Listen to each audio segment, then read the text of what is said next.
when my boss thought he could silence me with false blame. He didn't know I already had the truth in my hands. I collected every proof, every detail he tried to hide. The day I revealed it all, his empire of lies collapsed. My name is Claire Bennett, and until a few months ago, I was one of the most trusted analysts at Hale Enterprises, a company that had built its name on innovation, trust, and market dominance. For years, I worked behind the scenes, reviewing financial reports, balancing ledgers, preparing strategies for billion-dollar deals. My work wasn't glamorous, but it was vital. And for a long time, I believed loyalty and hard work would always be rewarded. But I was wrong. The man at the top, Richard Hale, our CEO, wasn't just powerful. He was manipulative, ruthless, and dangerous. On the surface, he was charming, a visionary leader who could convince anyone with his smooth words and sharp suits. But behind the polished mask, he hid lies big enough to destroy everything.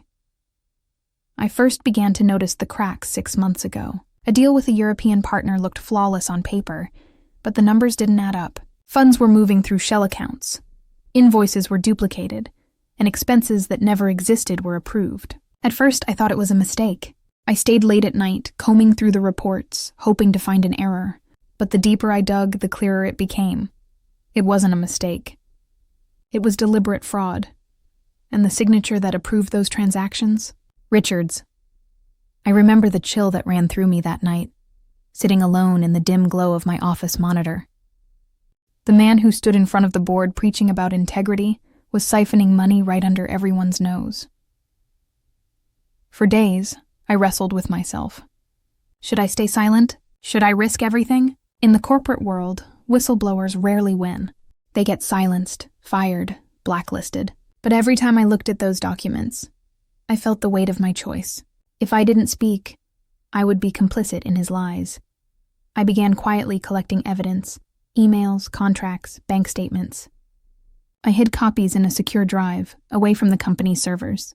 I trusted no one, not even my closest colleagues, because Richard had eyes and ears everywhere.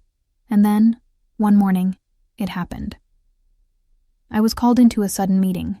The HR director sat stiffly at the table, and beside her, Richard looked as calm as ever, sipping his coffee. His eyes, however, gleamed with something cruel. "Claire," he said smoothly, "we have a problem. There have been irregularities in the accounts, and your name keeps showing up." I froze. My name? He slid a folder across the table. Inside were forged documents, all pointing to me as the one behind the discrepancies. My signature had been faked, my login ID stamped across transactions I never touched. "This is a serious matter," he continued, pretending to sound regretful. "The board will be informed. Unless, of course, you'd like to resign quietly." My heart pounded in my chest. I realized then he wasn't just hiding his fraud. He was framing me for it. If I resisted, he would destroy me. If I resigned, his secret would remain buried. I walked out of that room shaking. I could hear whispers already starting in the office corridors. Coworkers glanced at me with suspicion. The woman who once carried the company's numbers on her back was now being whispered about as a thief. Richard's plan was working. But what he didn't know was that I was already one step ahead. That night, instead of breaking down, I opened the folder of evidence I had collected.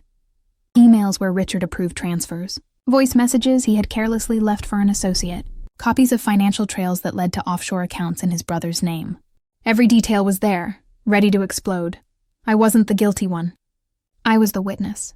And now, I had a choice. The easy road would be to resign quietly, to disappear, to let Richard's lies bury me. But as I stared at the mountain of proof, I knew the truth had power. Power to destroy him, and power to free me. That night, for the first time in weeks, I felt calm. Richard thought he had silenced me with false blame. He thought his forged documents were enough to break me, but he had no idea. The truth was already in my hands, and I was going to use it.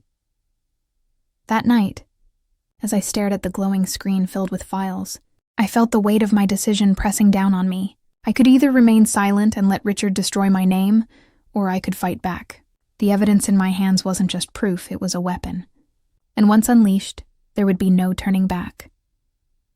The next morning, I walked into the office with my head held high. Whispers still followed me through the hallways. Coworkers who once smiled now looked away. I could hear fragments of their murmurs. "She's the one. Did you hear about the fraud? I thought she was better than that." Richard's lie had spread like poison, but instead of breaking me, it fueled me. Every glance, every whisper, reminded me of what I was fighting for. Not just my career, but my truth. I didn't go straight to my desk. Instead, I stopped by the IT department. There was someone I trusted there, Daniel Brooks. He was sharp, discreet, and one of the few people in the company who hadn't turned against me. Daniel had always been quiet, but he had a strong sense of right and wrong. "Daniel," I said quietly, pulling him aside, "I need your help, and I need you to promise me this stays between us." His brow furrowed.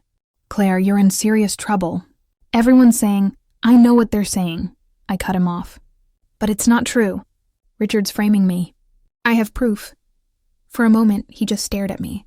Then, without another word, he motioned me into a small side room. I plugged in my encrypted drive and showed him everything. Emails, financial transfers, voice notes. His eyes widened as he scrolled through the evidence. This is huge," he whispered. "If this gets out, Richard's finished." "Exactly," I said. "But if I go to the board right now, Richard will bury me before they even look at it. I need to be smart. I need someone I can trust." Daniel nodded slowly. "You have me." That was the first time in weeks I felt I wasn't alone. Over the next few days, Daniel and I worked in secret. While Richard strutted around the office acting untouchable, we quietly pieced together a timeline of his fraud. Daniel helped me trace digital footprints. Logins Richard had masked, files he thought he deleted, accounts he had hidden offshore. Every thread led back to him, but Richard wasn't sitting idle. One evening, as I was packing up, HR called me in again. This time, the tone was sharper. "Claire, the board is growing concerned. Unless you provide a written statement, your suspension may become termination." I could see Richard's reflection in the glass wall outside the office, pretending to be on a phone call. His smirk made my blood boil. He thought he had me cornered. I walked out without answering. Let them think what they wanted, for now. That night, Daniel and I stayed in his apartment, poring over the last of the files. "Claire," he said, rubbing his temples, "you have enough to destroy him. But you need to think carefully. Once this goes public, there's no going back. Richard will fight like hell to protect himself. He won't just lose his company. He could face prison." I looked at the piles of documents on the table. This wasn't just about me anymore. Richard had stolen millions, betrayed investors, and risked the jobs of every employee in the company. Staying silent meant being complicit. Speaking up meant war. "I'm ready," I said finally. He wanted to frame me. He wanted to end me. But I won't let him. This time, the truth wins. The next morning, I made my first move. I didn't go to HR. I didn't go to the board. I went outside. A trusted journalist contact owed me a favor. I sent her a single email.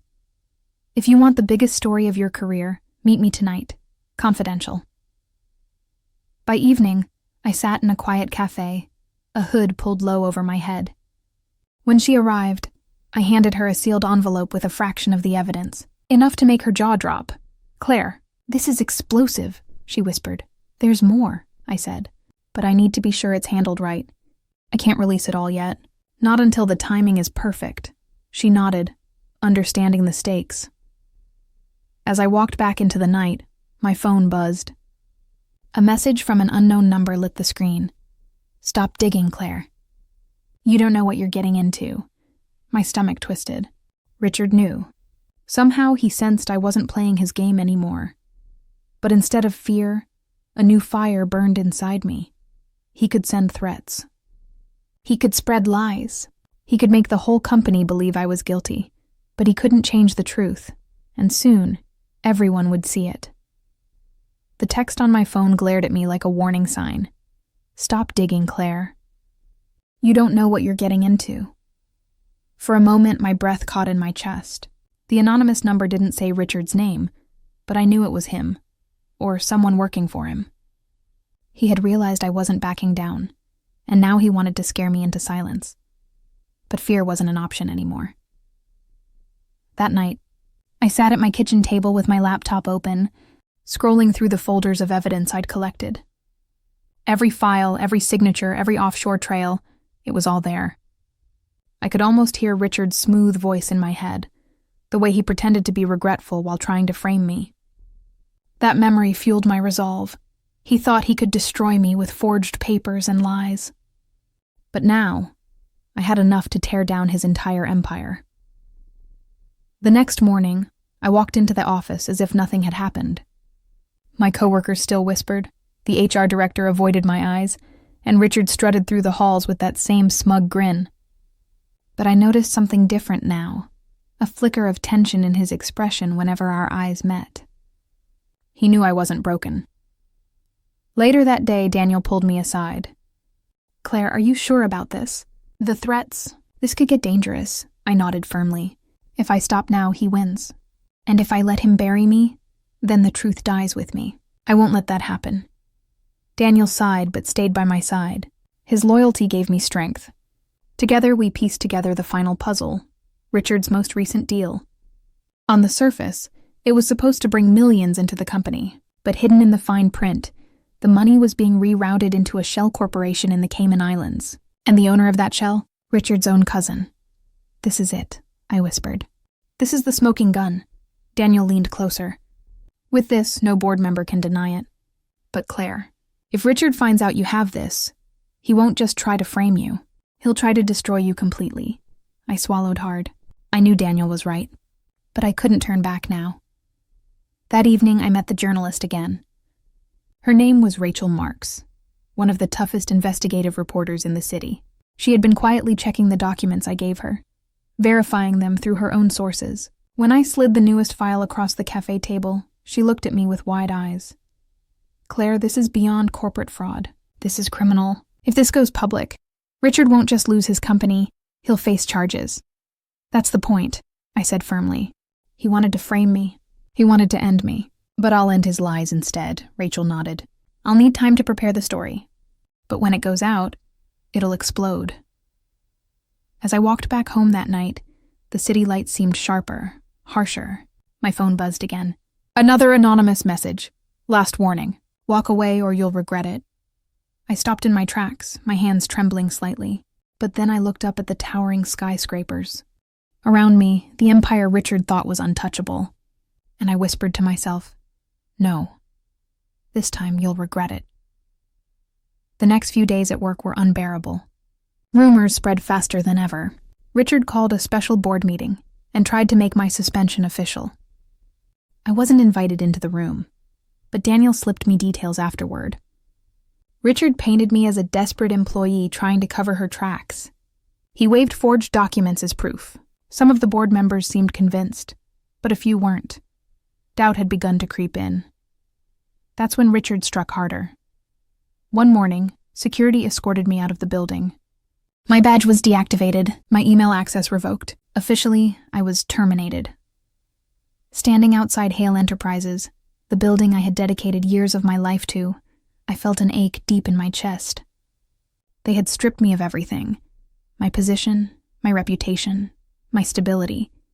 But they hadn't taken the truth. Daniel called me that night. "Claire, I'm in. Whatever you need, I'll help. He thinks firing you will silence you, but it won't. You still have the evidence, and now you have nothing to lose." His words lit a fire inside me. Richard believed he had won. But what he didn't realize was that his victory had given me freedom. I no longer had to play by company rules. I no longer had to stay quiet. With Rachel's help, we planned the strike. The article would go live within days. A detailed exposé with every proof, every email, every stolen dollar laid bare for the world to see. On the night before the release, I barely slept. I sat by the window staring at the city skyline. My mind was a storm of fear and determination. Richard was powerful, yes, but truth was more powerful. And tomorrow, the truth would speak. The night before the article went live, I barely slept. My apartment was dark, the only light coming from my laptop screen. Every few minutes, I refreshed my inbox, half expecting another anonymous threat. But nothing came. Richard was silent, and that silence terrified me more than the threats ever had. By morning, the storm broke. At exactly 9 a.m., Rachel Marks's exposé appeared on the front page of every major business site in the country. The headline blazed across the screen: Hale Enterprises CEO exposed in multi-million-dollar fraud scandal. The article was brutal, thorough, undeniable. Every forged document, every offshore account, every hidden deal was laid out in black and white, and alongside it, my name appeared.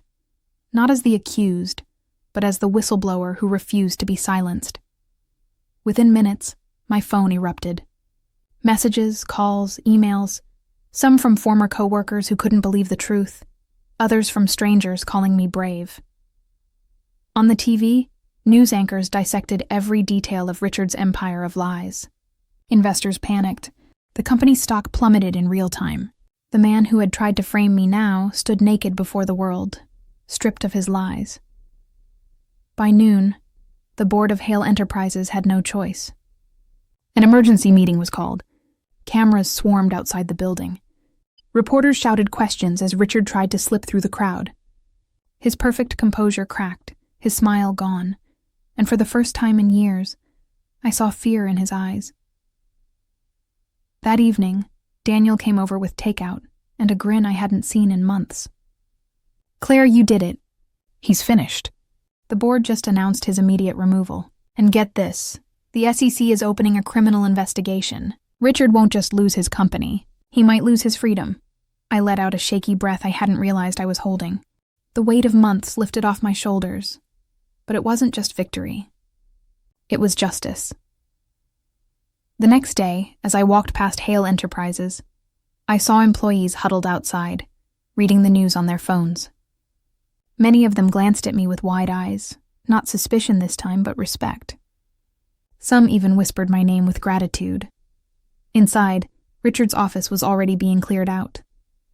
The empire he thought was unshakable had collapsed in less than 24 hours. And all because he underestimated me. For weeks afterward, offers came in. Law firms wanting me to consult, companies asking me to join their teams, even advocacy groups offering platforms for whistleblowers. But more than anything, people kept asking me the same question. Why didn't you stay silent? Why risk everything? And my answer was always the same. Because silence would have made me just as guilty. The truth mattered more. Richard had tried to frame me to bury his own lies. But in the end, those lies buried him instead. As I stood in front of the city skyline one evening, watching the sun dip below the towers, I felt something I hadn't felt in months. Peace. I hadn't just cleared my name. I had proved that truth still has power. If this story moved you, don't forget to subscribe to the channel for more powerful stories of courage, justice, and truth. Your support helps us bring you more inspiring tales that remind us. No matter how strong lies may seem, the truth always finds its way.